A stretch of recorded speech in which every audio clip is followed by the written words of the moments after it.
오늘은 열처녀의 비유로 나누고자 합니다. 이 비유는 재림을 대비하는 성도의 올바른 자세에 관해서 언급하고 있습니다. 그러니까 우리는 성경에 기록된 그 비유를 대할 때 중심 사상부터 파악하는 것이 필요합니다. 그러니까 이 말은 열처녀의 비유에서 전체가 말하는 중심 사상을 파악하는 것이 중요하다는 얘기예요. 그러니까 이 비유의 중심 사상은 기름을 충분히 예비한 슬기로운 다섯 처녀처럼 준비성 있는 생활을 함으로써 주의 재림을 맞이할 준비를 하라는 거예요. 그러니까 이 비유의 주제는 신랑이 더디움과 같이 재림의 때가 더딤에도 불구하고 신자들은 주님의 오심에 대해 마땅히 예비하고 있으라는 겁니다. 그러니까 미련한 다섯 처녀처럼 행동하지 말고 슬기로운 다섯 처녀처럼 여분의 기름통을 준비해서 재림이 더디올지라도 준비해야 한다는 거예요. 내용을 묶어보면은 그 1절에서 2절은 그 열처녀의 비유의 서론입니다. 그러니까 3절에서 5절은 그 신랑을 맞으러 나간 열처녀들의 두 그룹별 그 준비 상태와 그 신랑의 도착 지연. 6절에서 12절의 내용은 그 신랑이 왔을 때 그 상반된 결과. 그런 내용이고 13절은 열처녀 비유의 결론입니다. 열처녀는 이 문학 구조를 보면 수평 대칭 구조예요.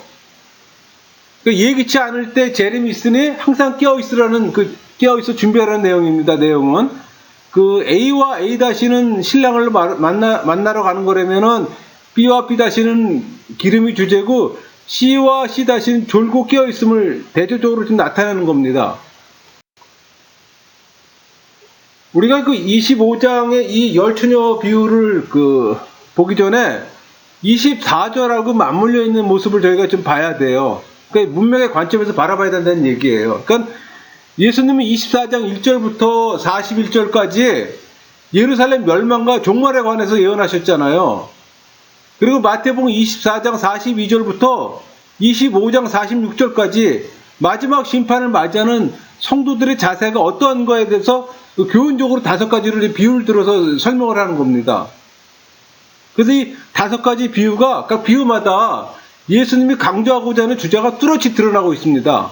그러니까 먼저 24장 42절에서 44절에서는 집주인과 도적의 비유에서 예수님께서 언제 재림할지 아무도 모르므로 항상 깨어있으라는 데 초점이 있는 거라면은 이 45절부터 51절 선한 청지기와 그 악한 청지기 비유는 그 성도들에게 맡겨진 사명을 충성스럽고도 지혜롭게 잘 감당하면 예수님 재림 시에 상급 받게 된다는 내용이에요.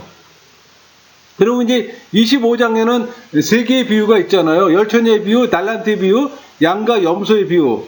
이것이 24장과 25절이 서로 문맥적으로 이렇게 맞물려 있다는 거예요. 이 열처녀 비유는 유대 사회의 그 결혼 풍습을 배경으로 하고 있습니다. 이 비유에 나타난 신랑은 예수님이 될 것이고 신부 들러리인 열처녀는 성도가 될 것이고 처녀 숫자 10명, 이 10명은 완전을 상징하는 숫자잖아요. 그 성경에는 이 열이라는 수치와 관련된 내용이 자주 등장합니다. 특히 예수님께서는 당신의 비유 중에서 열이라는 숫자를 자주 언급하셨어요. 이 열은 완전을 상징하잖아요. 그리고 또 하나의 유대 회당을 구성할 수 있는 최소 인원이기도 합니다. 유대인에게도 이 열이라는 숫자는 상당히 중요한 의미를 갖고 있습니다. 이 열처녀 비유의 그 핵심 메시지가 뭔가 아니 언제 오실지 모르는 예수님의 천국 장치에 들어가기 위해 평소에 계속되는 준비가 필요하다는 내용이에요. 그러니까 이 비유의 내용을 살펴보면은 준비성 있는 생활이 구체적으로 어떤 생활을 의미하는지 찾아봐야 합니다. 그러니까 유대 사회에서는 혼인 잔치가 정해지면은 먼저 신랑이 친구들과 함께 신부 집으로 갑니다. 가서 혼례를 치른 다음에 신부와 신부 친구들, 들러리들을 데리고 자기 집으로 다시 신랑 집으로 와요. 그래서 그 신랑 집에서 다시 성대한 혼인잔치를 벌이는 풍습이 있습니다. 그러니까 오늘 이 열처녀 비유에서 이 열처녀는 신부의 들러리잖아요. 그러니까 신부의 집에서 나오는 신랑 일행을 맞아서 지금 신랑 집에서 벌어지는 혼인잔치에 들어가기 위해서 기다리고 있는 중이에요. 근데 이때 신랑은 보통 저녁에 나오는데 늦은 때는 한밤중에 나오는 경우들도 있어요. 때로는 새벽녘에 나오는 경우도 있어요. 그럼 신부 들러리들은 저녁 무렵부터 계속 등을 들고 신랑을 기다리는 거예요. 이 장면들이 그런 장면입니다. 그러니까 만약에 들러리를 선 이 처녀들 중에 등불을 들지 못한 사람이 있다면 그 사람은 불청객 취급을 받아서 혼인잔치에 참여할 수가 없어요. 그러니까 혼인잔치에서 이 신부의 들러리들이 이 등불을 갖고 있는 건 상당히 중요한 의미를 갖고 있는 거죠. 그게 유대 풍습을 지금 예수님께서 지금 활용하시는 거예요.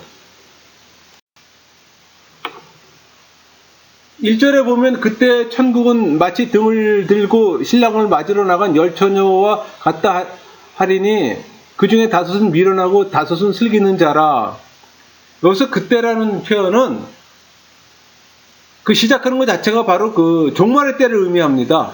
이 그때라는 것은. 그러니까는 그때는 신랑이 신부를 데리고 와서 신랑 집에서 치를 혼인잔치와 지금 비유하는 거예요. 근데 여기서 슬기로운 자와 미련한 자 5명씩 양분되어 있잖아요.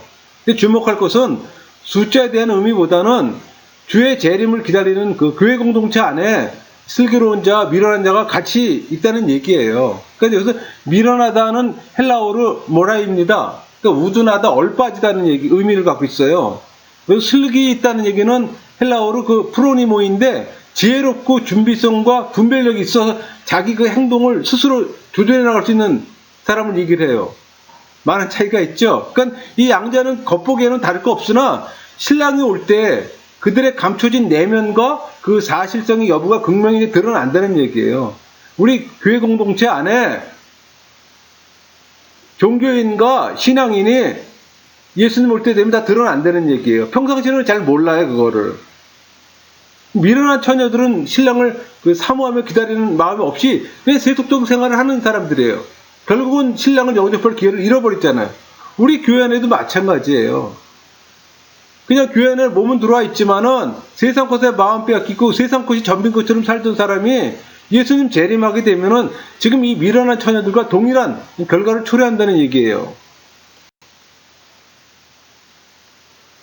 3절에 미련한 자들은 등을 가지되 기름을 가지지 아니하고 슬기는 자들은 그릇에 기름을 담아 등과 함께 가져갔더니 여기 등은 그 성도의 외형적인 신앙생활을 표현하는 거라면은 기름은 신앙생활의 그 원초적 힘이 되는 하나님과 영적 교제하는 생명력 넘치는 그 내면적 생활, 뭐 성령의 능력, 뭐 믿음, 뭐 하나님의 은혜, 선한 행실들 다양하게 해석들 합니다. 근데 이 성령의 역할은 중생케 하고 내주하시는 거잖아요.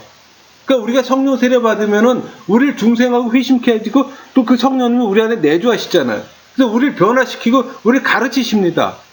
그 역사가 우리 안에서 일어나잖아요. 그러니까 기름을 가지지 않는다는 것은 중생케 하시는 그 성령의 체험조차 없다는 거예요. 그러니까 외형적인 신자라는 거예요. 보통 처치맨이라는 그런 사람들이에요. 종교인들의 한마디로. 그러니까 기름을 가졌다는 것은 성령에 사로잡힌 바 되고 믿음과 사랑의 역동적 힘이 내 안에 일어난다는 거예요. 그러니까 신앙인의 바른 성도의 모습이죠.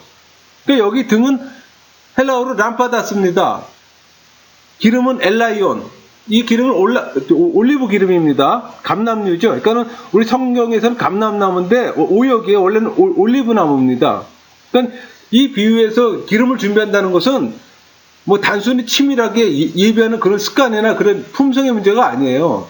평소 때 주인이, 그러니까 평소 때 내가 주님과 어떻게 교제했으며 얼마나 주의 자녀답게 살았는가, 그걸 의미하는 거예요. 그러니까 여분의 기름을 준비하지 않았다는 거는 신랑과의 교제가 평소만큼 없었다는 얘기예요. 그러니까 그냥 교회는 다녔지만은 그냥 세속적인 삶을 살았다는 얘기예요. 묵상을 통해서 하나님과 교제하는 시간, 그런 것들이 아예 없었다는 얘기예요. 그러니까 무엇보다도 심판은 불시에 닥칩니다. 그 심판의 때에 그리스도 앞에 내놓을 자신의 그 신앙 상태와 신자로서의 자세, 그건 타인에게 구워줄 수가 있는 게 아니잖아요. 구워주는 게 불가능하잖아요. 25절 5절에 보면 신랑이 더디옴으로 다 졸며 잘세. 여기서 지금 말씀하시고자 하는 거는 그 예수님의 재림이 사람들이 생각하는 것보다 더 늦어질 거란 사실이에요. 뭐 참기 어려울수록 신앙생활을 견고해야 하고 또 종말이 지연돼도 나태한 신앙생활을 하거나 희망을 포기해서는 안 된다는 뭐 교훈을 제공하기도 합니다. 그럼 주의 재림이 지체하는 이유는 뭘까요? 좀 빨리 오시면 좀 어떨까요? 근데 그거는 한 사람이라도 더 회개해서 구원에 이르기 위한 하나님의 마음이에요. 하나님의 계획입니다, 그것도. 그러니까 처녀들이 존다는 사실은 그만큼 신랑이 오는 시간이 지체되고 있다는 걸 강조하는 표현이에요. 6절, 7절 밤중에 소리가 나되 보라 신랑이 이로다 맞으러 나오라 하며 이에 처녀들이 다 일어나 등을 준비할세. 여러분 그 유대인들의 혼례식은 초저녁에 이루어집니다. 그러니까 신랑이 도착할 시간은 열 처녀가 잠에 떨어진 걸 봐서는 아마 한밤중으로 보여집니다. 그러니까 재림의 때가 한밤중으로 표현된 것은 마태복음이나 데살로니가 전서에서 표현되어 있잖아요. 또 재림의 때가 어느 시각인지 예고가 없이 또 예상치 못했던 이 시점에 이루어진다는 것은 성경에서도 많이 예시하고 있습니다. 주께서 그 한밤중에 오신다는 그 믿음은 우리 출애굽 사건 보면 알잖아요. 출애굽 사건이 그 6월절이 그 한밤중에 일어나는 사건 있잖아요. 그러니까 유대인들이 한밤중에 구출된 경험이 있어요. 그러니까 그것도 무관하지 않다는 얘기죠. 8절에 미련한 자들이 슬기는 자들에게 이르되 우리 등불이 꺼져가니 너희 기름을 좀 나눠달라 하거늘 슬기는 자들이 대답하여 이르되 우리와 너희가 쓰기에 다 부족할까 하노니 차라리 파는 자들에게 가서 너희 쓸 것을 사라 하니. 그래서 꺼져가니 이 표현은 어리석은 처녀의 내면 상태, 그러니까 영적 생명력의 뭐 고갈일까, 은혜의 결여, 뭐 새 힘을 주시는 성령과의 단교, 그런 걸 암시하는 거예요. 그러니까 그들의 운명에 대한 비극적 예시입니다, 이거는. 그러니까 심판의 때에 은혜와 그 신앙의 기름을 타인에게 구워달라는 것은 불가능합니다. 구원을 빌려줄 수는 없잖아요. 그러니까 구원의 문제가 운명의 순간에 이르러서야 비로소 깨달아진다는 거예요. 그러니까 어리석은 자들의 공통된 특징이죠, 여러분. 평상시는 세속에서 세상에 마음 쓰다가 이제 예수님 재림할 때 그때 구원의 문제를 그때 생각하는 거예요. 그때는 이미 늦었죠. 그러니까 구원의 진리와 성령의 은혜를 가르치는 그 성경을 통해서 그 진리를 배우고 하나님 만나는 체험을 통해서 각자 개별적으로 회심하라는 거예요, 여러분. 그것만이 기름을 확보할 수 있는 유일한 길이라는 걸 지금 여기서 말하고 있습니다. 그러니까 슬기 있는 처녀란 지혜로운 그리스도인들의 상징입니다. 그러니까 지혜는 하나님을 경외하는 거잖아요. 그러니까 여기서 슬기로운 성도란 세상의 유혹을 물리치고 자기가 현재 당하고 있는 고난과 시련을 견디면서 소망 중에 주님의 재림을 바라보는 성도를 얘기합니다. 미련한 다섯은 등을 준비했지만 기름을 준비하지 못했잖아요. 그러니까 이들은 성령 세례 받지 못한 자들이에요. 그러니까 경건의 모양은 있으나 경건의 능력이 없는 자들이에요. 그러니까 다시 말해 종교인입니다. 신앙인이 아니란 얘기예요. 그 불시에 찾아온 종말의 때 각자의 심판은 자기가 이 땅에서 천국을 소원하고 준비된 자만이 얻을 수 있는 거예요. 그러니까 여기서 원어적 표현으로는 이 중에 그 부정어가 지금 첨가되어 있는데 함께 쓰기에는 도저히 충분하지 않아. 그러니까 구워주면은 구워준 자도 기름이 모자라. 그러니까 아무도 신랑을 맞이할 수 없다는 그런 뜻을 갖고 있습니다. 원어적인 표현으로는. 25장 10절에 그들이 사러 간 사이에 신랑이 오므로 준비했던 자들은 함께 혼인잔치에 들어가고 문은 닫힌지라. 그 후에 남은 처녀들이 와서 이르되 주여 주여 우리에게 열어주소서. 이 비유에서 그 열 처녀를 슬기로운 다섯과 미련한 다섯으로 나눈 것은 성도들 가운데 재림의 때 어린 양의 혼인잔치에 들어갈 사람이 구분된다는 얘기잖아요. 그러니까 기름을 사러 간다는 말은 회심을 의미합니다.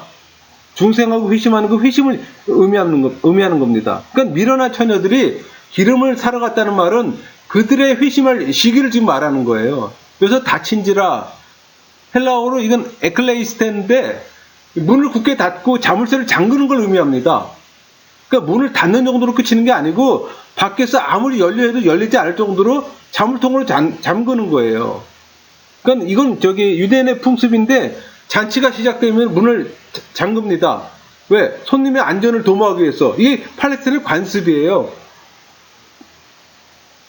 그러니까 미련한 다섯 처녀들이 기름을 사서 혼인잔치에 도착했을 때는 이미 혼인잔치집에 들어가기 너무 늦은 시간이에요. 밤이 너무 깊어서 문을 잠궜잖아요. 그러니까 신랑이 와서 혼인잔치집에 들어왔잖아요. 그러면 이제 문이 잠긴 뒤여서 혼인잔치집 그 주인이 문을 열어주지 않잖아요.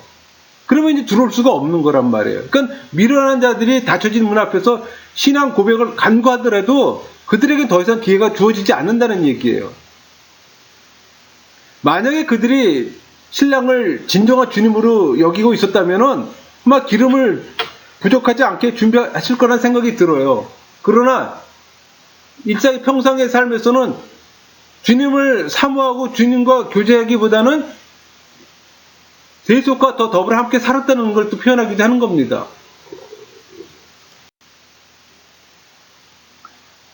12절 대답하여 이르되 진실로 너에게 이르노니 내가 너희를 알지 못하노라 하였느니라. 여기서 알지 못하노니 이 얘기는 그 상대방에게 그 특별한 관계를 형성하거나 호의를 베풀 만한 이유가 전혀 없다는 선언입니다. 그러니까 이 선언은 돌이킬 수 없는 심판 선고 같은 거예요. 일종의. 그러니까 여기서 알다라는 표현은 헬라어로 오이다인데 단순한 지식적 지식적 정보에 그치는 게 아니라 친밀한 관계성을 통해서 갖게 되는 그 인격적 교제를 얘기하는 거예요. 그러니까는 예수님께서는 재림을 믿음으로 준비한 자만을 아시고 그와 관계를 맺는다는 얘기예요. 그러니까 우리가 교회 안에서 많은 사람들이 예수님을 안 알지만 중요한 건 예수님이 저를 알아야 되잖아요. 우리를 알아야 되잖아요. 내가 예수님만 아는 건 소용이 없어요. 예수님이 나를 알아야 된다는 얘기예요. 여러분 이 비유의 주제는 24장 42절이나 25장 13절에서 주님이 결론 지어줬습니다. 항상 깨어있으라. 더디 올 수 있으니 믿음을 포기하거나 타락하지 말고 항상 준비하고 있으라는 얘기예요. 근데 성도라면은 평생을 걸쳐서 하나님 통치 가운데서 주님의 재림의 때를 기다려야 되는 거잖아요. 사모하는 마음으로. 그때 구원의 완성이 일어나는 거기 때문에 구원의 완성을 사모하는 얘기예요. 여러분 구원은 과거적 구원 있고 현재적 구원 있고 미래적 구원 있잖아요. 난 이미 중생회심을 과거를 경험했어요. 현재적 구원은 지금 나 성화되는 과정이에요. 미래적 구원은 죽어서 영화에 이를 때 완전한 구원이 이루어지잖아요.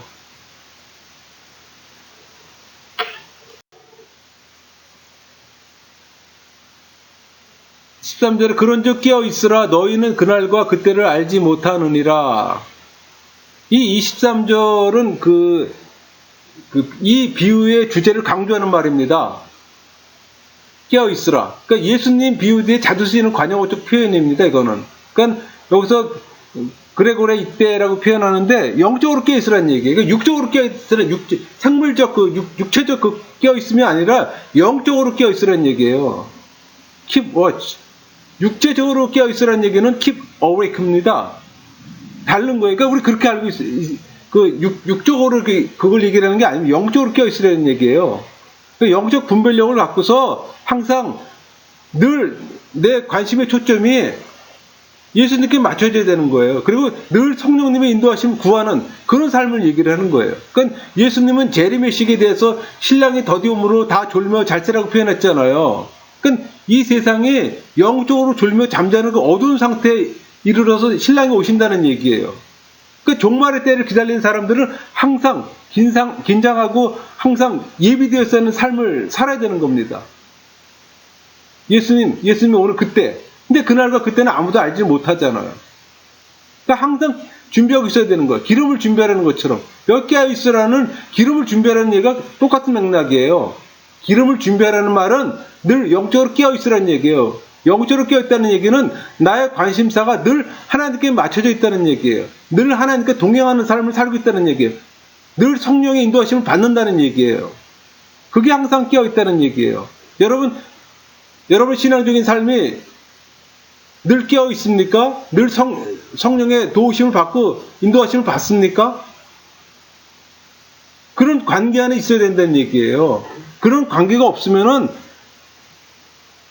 다 종교인이 되는 거예요. 여러분 이 비유는 주님께서 마치 도적처럼 불시에 재림하실 거기 때문에 우리 데살로니가전서 5장 2절이나 베드로서 3장 10절에 나오잖아요. 그렇게 해요. 그러니까 성도들은 단 한순간이라도 영적인 잠에 빠져들어서는 안 되는 거예요. 만약 재림이 가까움을 느낄수록 더욱 열심을 내서 주님을 사랑하고 결코 영적인 게으름과 잠에 빠지지 않는다면은 마침내 영광스러운 재림을 기쁨으로 맞이하는 축복을 누리게 된다는 얘기예요, 우리가. 그러니까 열처녀의 비유는 언제 오실지 모르는 예수님의 천국잔치에 들어가기 위해서 평소에 계속되는 준비가 필요하다는 얘기예요. 준비 얘기 많이 했죠? 준비되어 있습니까? 그러니까 이 비유의 핵심은 준비성과 비준비성이에요. 그러니까 준비하지 못한 자의 비극적 결말을 찾는 것이 중요합니다. 항상 깨어있을 때 더디 올 수 있으니 믿음을 포기하거나 타락하지 말고 항상 준비하고 있으라는 얘기예요. 그 준비가 뭐겠습니까? 영적 준비예요, 여러분. 신앙인이라면은 평생을 거쳐 하나님의 통치 가운데서 주님의 재림 때 이루어질 구원의 완성을 사모해야 되는 겁니다. 여러분, 천국을 소망하십니까? 진정 소망하십니까? 진짜 구원의 완성을 사모합니까?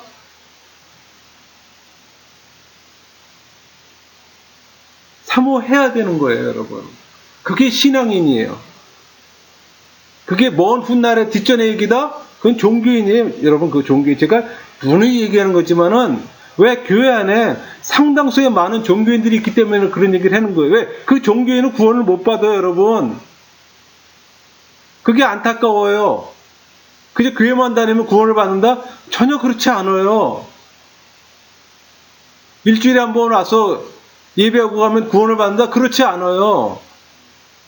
늘 말씀 보기 사모하고 늘 말씀만 접해야 되고 성경 교육받고 훈련받고 묵상하고